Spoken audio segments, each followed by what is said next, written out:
Olá, bem-vindos a mais um Portal de Luz. Desde 2014, nós temos acompanhado as campanhas do Janeiro Branco, um movimento que convida a sociedade brasileira a colocar a saúde mental no centro das prioridades logo no primeiro mês de cada ano. E em 2026, o tema da campanha é Paz, Equilíbrio e Saúde Mental. E aponta justamente para a necessidade de desacelerar, reorganizar a vida emocional e fortalecer relações mais humanas. E nós vamos conversar sobre a importância da saúde mental e emocional dentro da ótica espírita, para nós buscarmos entender o quanto os valores cristãos podem nos amparar nessa busca. Mas antes nós vamos ouvir juntos Chico Xavier. Meus amigos, em vossos dias cinzentos, lembrai aqueles irmãos que perambulam nas trevas, sofrendo as pedras da estrada. Recordai aqueles que se encontram atados ao leito imóvel, sob o aguaceiro das provas. Não vos esqueçais dos que estão soterrados na lama das grandes culpas. Diante da mesa pobre, lembrai os companheiros que tragam o fel da fome. Entre as alfinetadas dos dissabores, não olvideis quem padece as punhaladas da expiação. Para escalar a montanha salvadora, contemplemos quem brilha à frente, mas para não cairmos na marcha, fitemos quem chora na retaguarda. A luta é um instrumento divino, não a menosprezeis. Com estas palavras, apresentamos à nossa casa a irmã Francisca Júlia da Silva, que, havendo experimentado aflitivas provações, depois da morte do corpo físico, atualmente se propõe trabalhar no combate ao suicídio. Rogamos assim alguns instantes de atenção e silêncio ao nosso grupo, para que ela possa transmitir a sua mensagem. A todos, a saudação e o agradecimento do companheiro André Luiz. Por mais vos fira o sonho, a rajada violenta do temporal de fel, que enlouquece e vergasta, suportai com denodo a fúria iconoclasta e o granizo cruel da lúrida tormenta.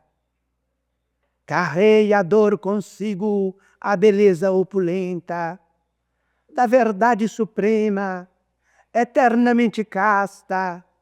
Recebei-lhe o aguilhão que nos lacera e arrasta, ouvindo a voz da fé que vos guarda e apacenta.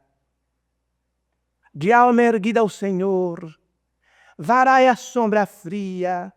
Por mais horrenda a noite, há sempre um novo dia, ao calor da esperança, a luz que nos enleva.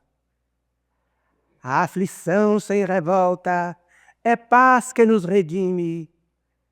Não ouvideis na cruz, redentora e sublime, que a fuga para a morte é um salto para a treva.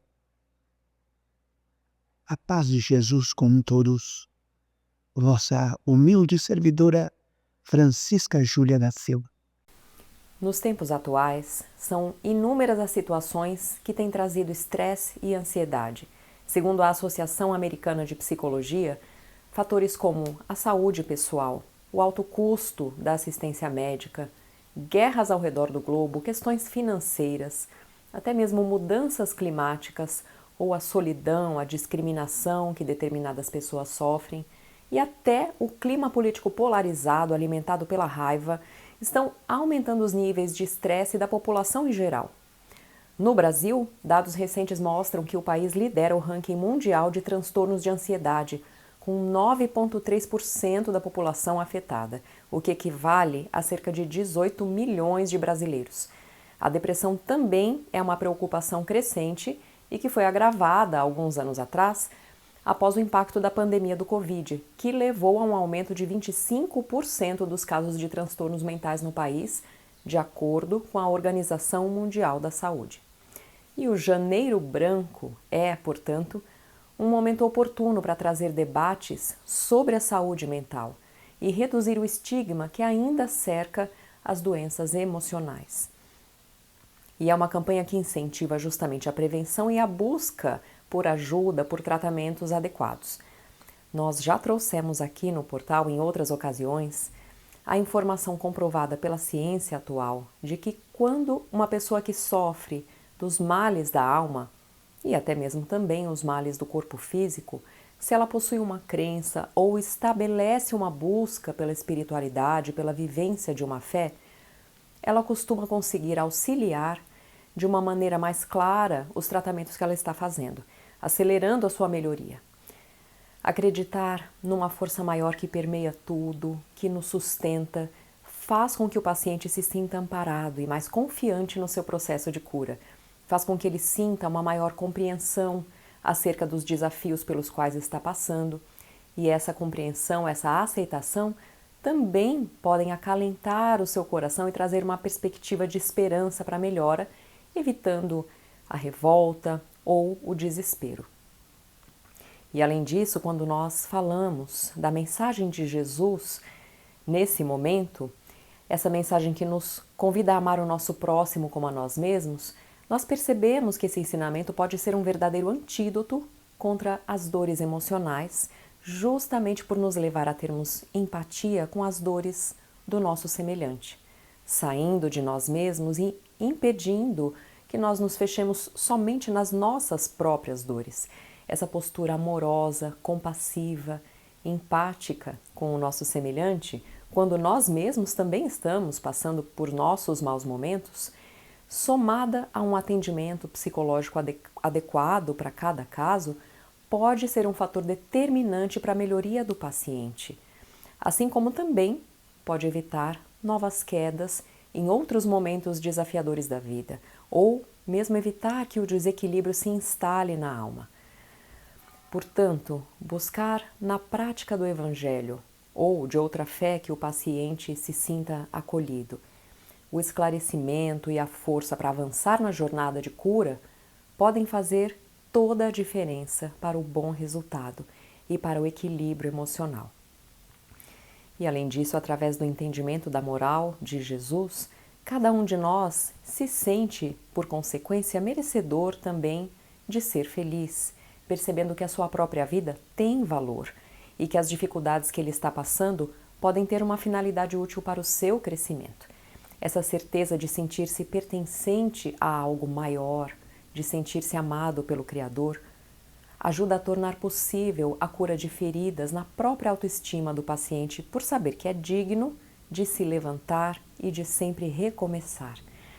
A depressão, por vezes, extingue as forças daquele paciente, fazendo-ele se sentir sem valor, excluído, mas a convicção de que ele é filho de Deus e de que somos todos irmãos, independente de erros, de dores, de falhas, de problemas, continuamos a ser amados pelo Pai, permite que o olhar de quem sofre se volte para o alto, para se esforçar em perseverar, ao invés de baixar a fronte se sentindo sem valor.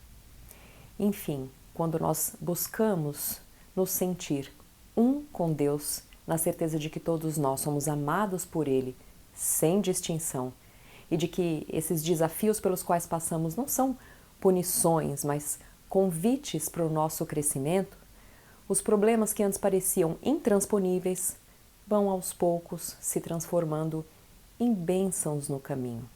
As dores se tornam fontes de despertar. O Evangelho como um manual de vida, nos ensinando a amar, a trabalhar no bem, a perdoar, é um remédio para todas as situações, que nos acende uma luz a cada nova manhã.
Olá, nós vamos agora ouvir a nossa amiga Sandra Marinho no quadro Educa a Tua Alma. Olá, queridos amigos, queridas amigas. Em conversas com amigos e familiares, nesses últimos dias aí de festas, eu ouvi algumas vezes a frase "confia no processo". Ao referir sempre a uma situação específica, intuitivamente, a gente entende, né, o que é o processo, como sendo, por exemplo, a sequência natural para o qual é esperado que aconteça. envolvendo inclusive o tempo necessário e as ações para que os objetivos se concretizem. Eu resolvi trazer a questão para refletirmos neste início de ano, justamente porque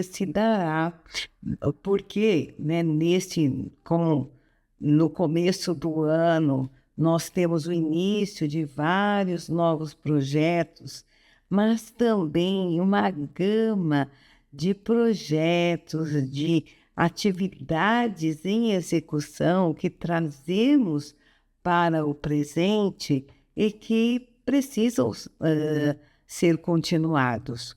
Eu acredito que vocês concordarão que é mais comum do que parece, né? Muitas vezes nós não prestamos atenção ao processo.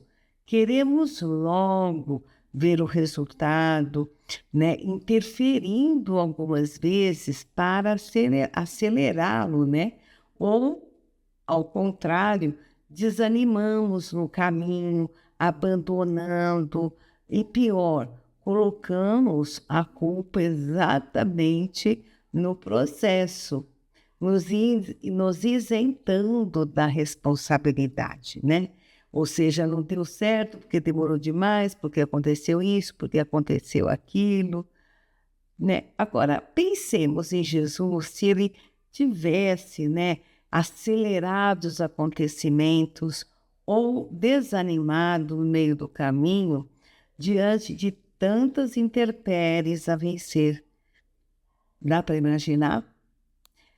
Imagine também Kardec, né? Se Kardec começasse a questionar aleatoriamente as manifestações espíritas, sem ter aplicado um método científico baseado na observação atenciosa, minuciosa, assim, consistente, né? E paciente, né? Que eram registrados, essas observações eram registradas, né, com critérios, em registros, que tomavam todo o seu tempo. Para quem conhece a vida de Kardec, sabe o quanto ele se dedicou e se sacrificou, né, para levantar, para trazer a codificação. Em suma, nós não teríamos a codificação da doutrina, ou a mesma, ela seria adiada, não obstante o empenho de toda a pleiade de espíritos de escola dedicada ao trabalho delegado por Jesus.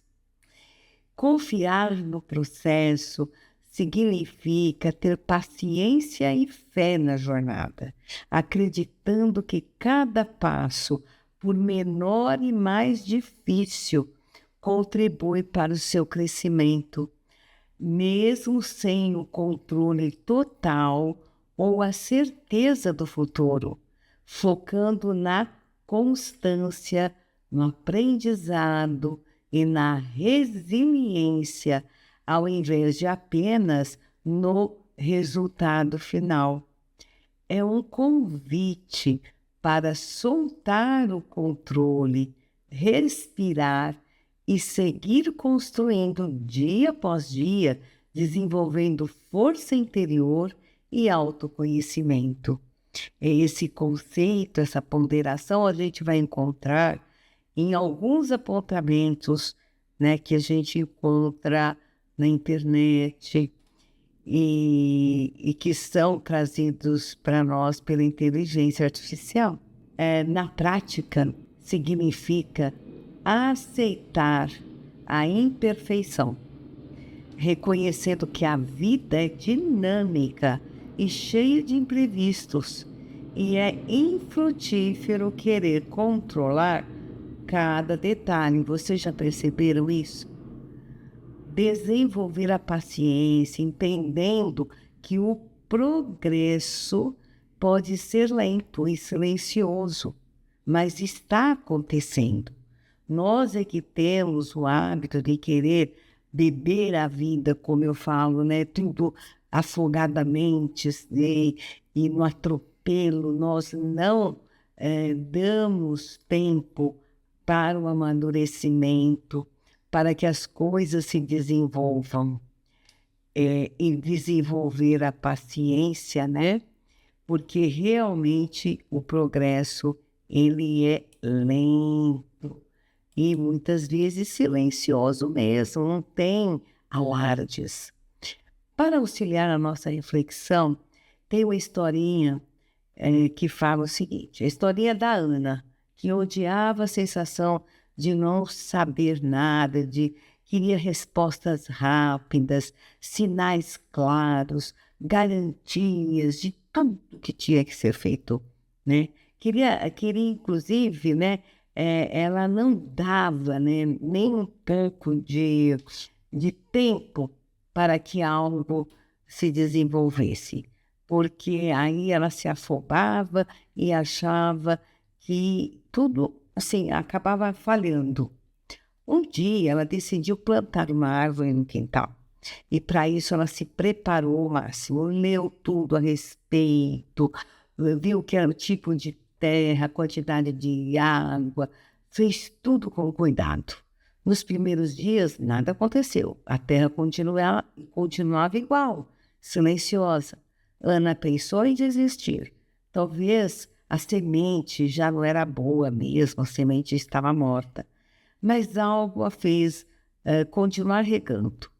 As semanas passaram, algumas noites foram de dúvida.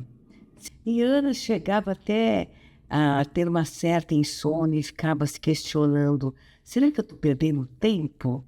Em outras, né, vezes ela pensava em volver logo a terra, né, com a enxada para ver se algo estava crescendo lá dentro. Mas ela resistiu e decidiu confiar no processo, que não podia ver. Ela não tinha domínio nem visual do processo. Até que numa manhã comum, um pequeno broto rompeu o solo. Não foi um momento grandioso, não houve aplausos, apenas um sinal discreto de que o trabalho invisível estava acontecendo o tempo todo. Com o tempo, Ana percebeu que muitas áreas da vida funcionavam exatamente assim. Relações, aprendizados, mudanças internas, né? Nem tudo dá sinais imediatos, nem todo esforço se revela rápido. Mas isso não significa de que nada esteja sendo feito, de que nada esteja acontecendo. Confiar no processo não é passividade, é continuar regando, mesmo quando a terra parece quieta. É entender que o crescimento real acontece muitas vezes fora do alcance dos nossos olhos. E quase sempre, quando finalmente aparece, já estava em construção há muito tempo.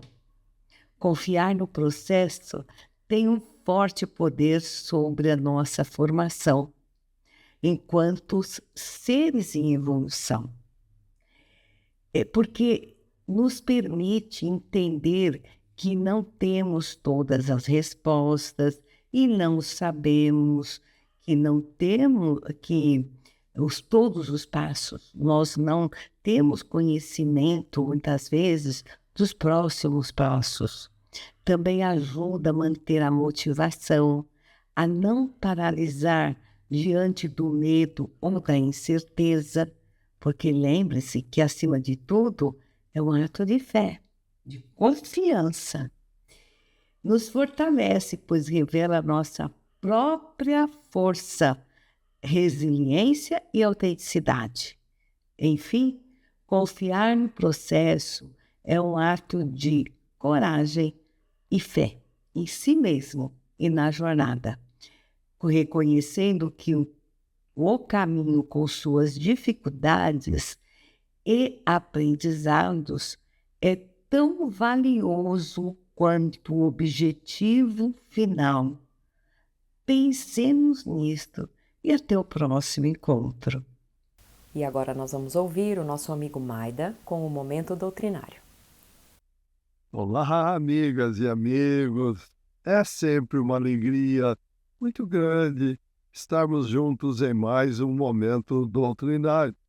Hoje convidamos a todos para refletirmos sobre o tema Dificuldades e Obstáculos, o qual consta no livro O Espírito do Cristianismo, onde o autor Cair Bar Schutel traz para a nossa reflexão ensinamentos com base em 2 evangelhos, sendo o primeiro de Lucas, capítulo 17, versículos 1 a 4, que diz: Disse Jesus a seus discípulos: É impossível que não haja pedras de tropeço, mas ai daquele por quem elas vêm.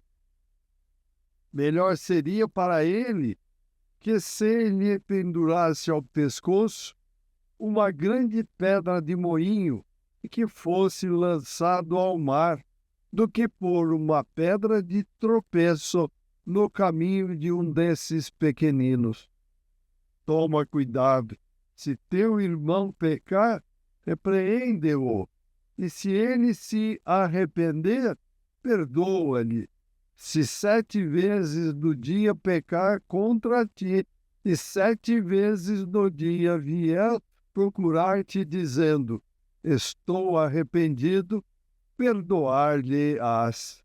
E o segundo evangelho é o evangelho de Mateus, capítulo 18, versículos 15 a 20. Se teu irmão pecar, vai repreendê-lo entre ti e ele só. Se ele te ouvir, ganhando terás teu irmão. Mas, se não te ouvir, leva ainda contigo 1 ou 2 pessoas, para que, por boca de 2 ou 3 testemunhas, toda a questão fique decidida. E se ele recusar ouvi-las, dize-o à igreja. E se também recusar ouvir a igreja, considera-o como gentil e publicano. Em verdade vos digo, tudo o que ligardes sobre a terra será ligado no céu, e tudo o que desligares sobre a terra será desligado no céu. Ainda vos digo mais, se 2 de vós sobre a terra concordarem em pedir alguma coisa, ser-lhe-á feita por meu Pai que está nos céus.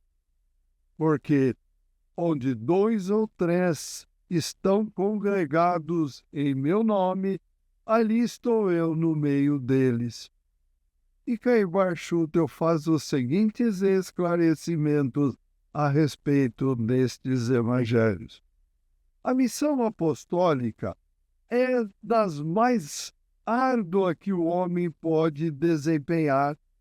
Todas as tarefas, todas as missões são de difícil execução, mas a que concerne a observância dos preceitos de Jesus, ninguém é capaz de pô-la em prática se não puder contar com o valoroso auxílio dos divinos mensageiros, sempre prontos a guiar, socorrer e sustentar aqueles que se esforçam por cumprir as ordenações do Senhor. O apóstolo Paulo, no seu tirocínio religioso, dizia que o caminho estava juncado de gentios, mas como duro lhe era recalcitrar contra o aguilhão. Enfrentava as dominações, os elementos e as potestades, pouco se lhe dando a vida ou a morte, porque se vivia, era para o Cristo, e se morria, era para o seu próprio gozo. Não faltam tropeços e barreiras, mas quem tem fé em Jesus remove montanhas e transplanta sicômoros. Quem poderá separar-nos da nossa missão da nossa tarefa se, de fato, é cristã a nossa missão, é espírita a nossa tarefa. Infelizes aqueles que tentam fazê-los, pois melhor lhes seria não haverem nascido. Urge, portanto, que nos previnamos contra as dissensões domésticas, causa principal dos grandes desapontamentos. Barreiras, tropeços, agudos espinhos, nós nos encontramos por toda parte. Mas não são estes os empecilhos mais difíceis de remover, e sim aqueles que surgem nos nossos próprios lares, abalando sólidas amizades, destruindo velhos e fraternos parentescos. É bem nítido o trecho que procuramos esclarecer. Se teu irmão pecar contra ti. Mas quem é nosso irmão? Quem é o nosso amigo? Pois bem, com estes é que precisamos entender-nos em caso de qualquer atrito, ocasionado sempre por elementos adversos à doutrina que tentam, por essa forma, inutilizar o nosso trabalho de propaganda, seja dando escândalo pela falta de obediência fraterna, seja transfundindo em nossas almas o rancor e o ódio que vedam as boas inspirações que temos de receber para a perfeita execução de nossa missão.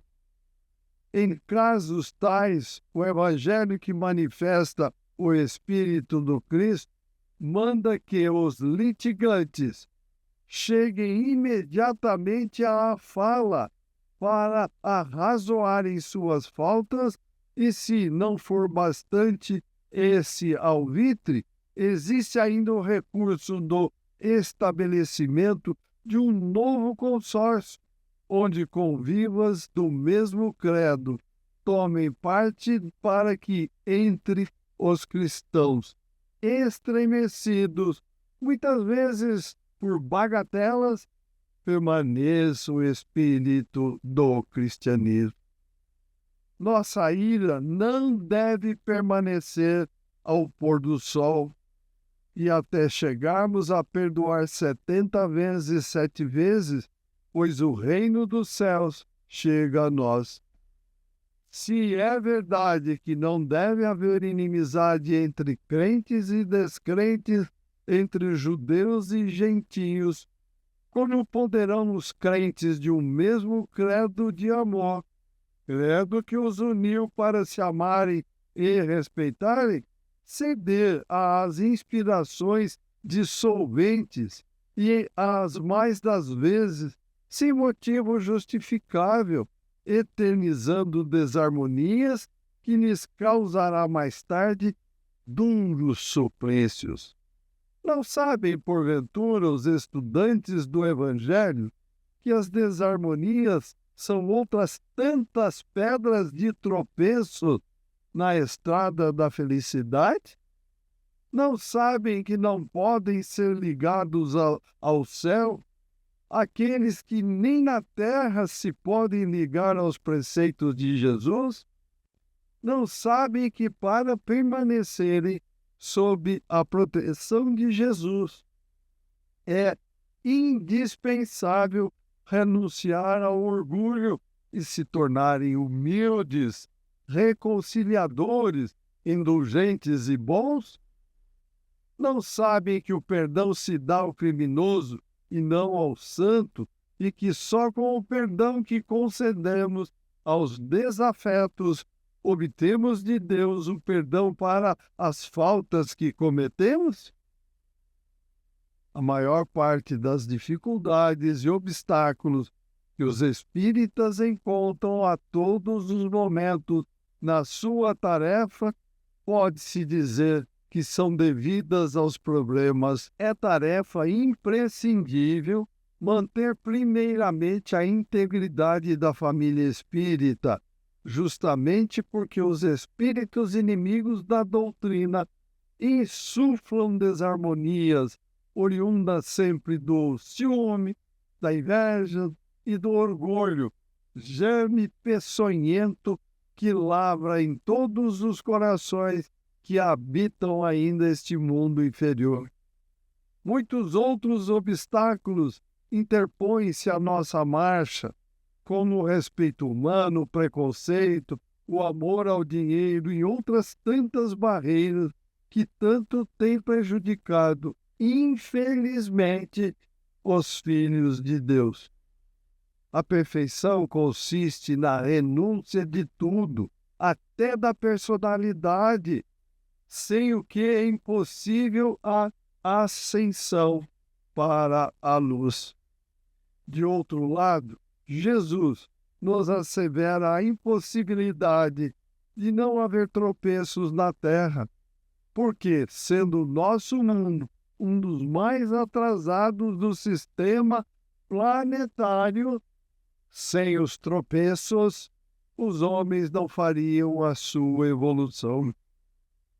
A evolução nasce da luta, do trabalho para a perfeição, e para que haja luta é necessário que haja tropeços, e para que haja trabalho é indispensável que este trabalho esteja por fazer. Nos planos morais e espirituais da nossa esfera, sucede a mesma coisa que no plano material. Todos fomos criados simples e ignorantes, mas perfectíveis, dotados de inteligência para realizar a nossa perfeição e para termos o mérito de nossa elevação. É então preciso que esse trabalho seja feito por quem? Por nós mesmos. Em tais condições, o Supremo Criador nos legou este planeta que chamamos Terra, onde teremos de efetuar essa grande obra de aperfeiçoamento. Começamos o nosso trabalho pelo lado material ou físico, cultivando as terras, derrubando as matas, formando cidades, fazendo estradas, sondando os mares, ligando continentes, empreendendo indústrias, fundando escolas e academias, desenvolvendo a inteligência. E para conseguir tudo isso, temos de lutar contra o quê? Os tropeços. Lutarmos contra as feras e vencermos as feras. Lutarmos contra as matas e vencermos as matas. Lutarmos contra as montanhas e vencermos as montanhas. Ai das feras, ai das matas, ai das montanhas. Já lutamos contra inóspitos sertões e transformamos-nos em cidades, em metrópoles. Ai dos sertões, assim também acontece na esfera moral como na espiritual. Nosso mundo vai se libertando sucessivamente das mazelas do passado. Onde está a escravidão que oprimia e massacrava a carne humana até 1888? Para onde se foram os déspotas que acendiam fogueiras para queimar vivos dos corpos? Onde está a Bastilha com todas as suas torturas? Para onde foi a Inquisição com todos os seus maiorais?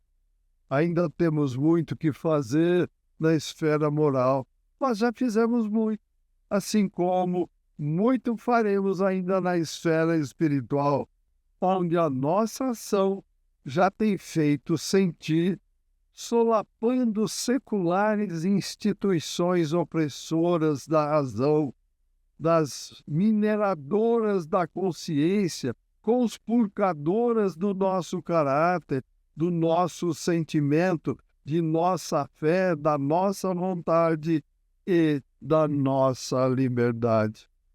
E conclui Caibar Schutel: todo esse trabalho de destruição e edificação é uma luta contra tropeços que empreendemos e na qual os tropeços são vencidos. Todo trabalho produz fadiga, toda luta causa dor, mas é da luta e do trabalho que vem a felicidade e a perfeição. Meus amigos e amigas, fica-nos bem claro, através dessas elucidações de Caio Barchútil, que nenhum de nós reencarnou na bendita e querida Escola Terra para passar férias, mas sim para superar todos os tropeços e dificuldades para quitarmos compromissos morais assumidos em reencarnações passadas. Então vamos agradecer a Deus por mais esta bendita oportunidade e vamos trabalhar firmes com fraternidade, solidariedade, caridade e amor, para que tenhamos o mérito de permanecermos na Terra em nova reencarnação, porém no patamar de mundo de regeneração. Então, amigas e amigos, está em nossas mãos as escolhas a serem feitas para diminuirmos ou aumentarmos nossos sofrimentos morais e materiais. Ou crescemos, como foi dito, pelo amor, ou cresceremos pela dor. Vamos trabalhar sempre fazendo o bem sem olhar a quem, sem questionamentos, seguindo sempre os ensinamentos e exemplos de Jesus, nosso mestre, modelo e guia da humanidade. Agradecemos a todos pela companhia e os convidamos para que continuem a acompanhar o Portal de Luz e que compartilhem esses nossos estudos nas redes sociais. Desejamos muita saúde, paz, equilíbrio e amor no coração. Até o próximo encontro. Boas reflexões. Forte abraço a todos. Fiquem com Deus. Estamos encerrando o nosso programa de hoje por aqui e desejamos a todos um ótimo mês de janeiro. Muito obrigada e até a próxima.